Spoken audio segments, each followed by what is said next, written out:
मर्द पढ़ा लिखा होकर भी अनपढ़ औरत को कबूल कर लेता है।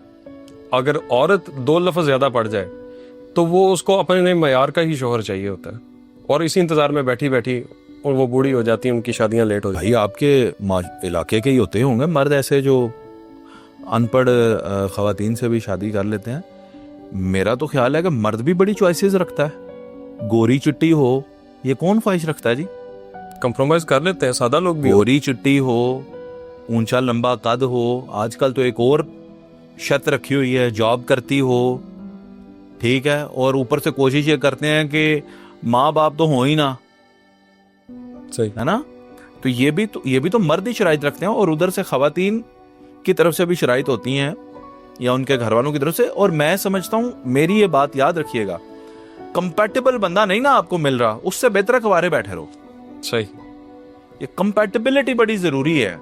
यानी आपने एमफिल किया है, अब आप चाहते हैं कि उसकी एमफिल वाले बंदे की या बंदी की शादी किसी गवार से हो जाए, तो वो उससे मार खाती रहे बात बात पे। नहीं सर, मार तो ना खाए, लेकिन अगर 2 क्लास से कम भी पढ़ा हो, सेंसिबल हो, तो इसमें हर्ज तो कोई नहीं होना चाहिए। 2 क्लासेस कम वाला गवार नहीं होता या अनपढ़ नहीं होता।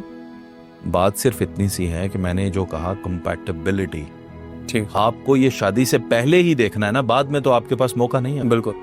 तो देखना चाहिए ना, इसमें क्या बुरी बात है। ये देखें, हाँ, गोरा चिट्टा ना देखें, ऊंचा लंबा ना देखें, कारोबार जरूर देखें, जॉब जरूर देखें, घर बार देखें, और उसके बाद कंपैटिबिलिटी, ये मेन चीज जो आपने देखनी है कि हमारी कंपैटिबिलिटी है या नहीं है, बनेगी या नहीं। देखें, जैसे मिसाल के तौर पे मैं बहुत तेज मिजाज, तीखे मिजाज का आदमी हूं, बात बात पे गुस्सा करता हूं, और बेगम भी मेरी इसी मिजाज की है, तो कैसे बनेगी भाई? एक को नरम मिजाज होना चाहिए। एक को नरम है, इसी को तो कंपैटिबिलिटी कहते हैं कि एक दूसरे के साथ कंपैटिबल हैं जी, सही चल जाते हैं।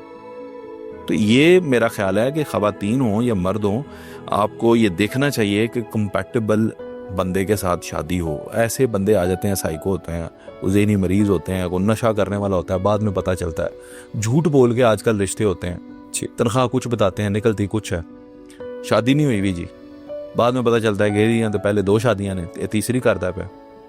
100 किस्म के झूठ बोलते हैं, सही है ना। पहले बताते हैं शादी नहीं हुई, बाद में पता चले 2 बच्चे भी हैं, वो कैसे एक्सेप्ट करें? फिर झूठ नहीं बोलना चाहिए, एक दूसरे के साथ स्ट्रेट बात करें, सीधी, ताकि रिश्ता अच्छा कायम हो। हम सिर्फ रिश्ता कायम करना चाहते हैं, अच्छा रिश्ता नहीं कायम करना चाहते। अच्छे रिश्ते की बुनियाद है सच। सही बात है। मुझे पता चल गया नरोज साहब मालदार हैं, हूं मैं नरोज साहब ना रिश्ता करना है, बस बाकी झूठ बोली जाना, उसमें झूठ बोली जाना, बाद में मसाइल पैदा होंगे ना। सही। तो ये चीज है, इसमें ऐसा नहीं है कि औरत ऐसा करती है और मर्द ऐसा करता है, दोनों ही ऐसा करते हैं। औरतों की तरफ से भी शराइत होती हैं, मर्दों की तरफ से भी होती हैं, लेकिन मर्दों की तरफ से जो शराइत होती हैं वो शादी के लिए मैं समझता हूँ काफ़ी नहीं है। यानी सोहनी होवे, गोरी चिट्टी होवे, उच्ची लंबी होवे, पढ़ी लिखी होवे, इससे शादी नहीं निभती। सही। कंपैटिबल होवे, शादी गुजरेगी। बिल्कुल। दीद लिहाज करने वाली हो तो शादी गुजर जाएगी। इसी तरह मर्द के पास जनाब अपनी गाड़ी हो, अपना घर हो, अपना कारोबार हो या सरकारी नौकरी हो, इससे शादी नहीं निभेगी। ठीक है। इज्जत करने वाला हो, मर्द सिर्फ इज्जत करने वाला हो और इज्जत का मुहाफिज हो, शादी गुजर जाती। सही। सर, उन माँ बाप को आप क्या नसीहत करेंगे कि जिनकी बेटियों की उम्र 40-40 साल तक पहुंच चुकी है? क्योंकि मैंने एक घर देखा है, वो देखते हैं हमारे जितने अमीर हों, हमारे जितने पढ़े लिखे लड़के हों, वो PhD की हुई है उन लड़कियों ने, और अभी तक वो बैठे इंतजार में कि भी अब हमारे बिल्कुल मुताबिकत रखने वाला घर मिले तो हम करें। देखें, जब आप 40 साल की बच्ची हो जाती है और वो कुंवारी होती है, तो फिर उसे रिश्ता जो है किसी कुंवारे का नहीं मिलेगा। पहली तो बात, ठीक है, सर से बाल उड़े हुए वाला मिलेगा, 2-3 बच्चों वाला मिलेगा, बीवी फोत हो गई है, बीवी है, दूसरी करना चाहता है, फिर ऐसे ऑप्शंस मिलेंगे। फिर आपको अपनी कंसंट्रेशन भी जो है वो उसमें थोड़ा सा लचक लानी पड़ती है। तो मेरा ख्याल है मुनासिब रिश्ता देखकर, बहुत कीड़े नहीं निकालने चाहिए। एक दफ़ा कीड़े निकालने की आदत पड़ जाए, परफेक्शन अचीव नहीं की जा सकती, नज़दीक तरीन जो है उसे आप। सही।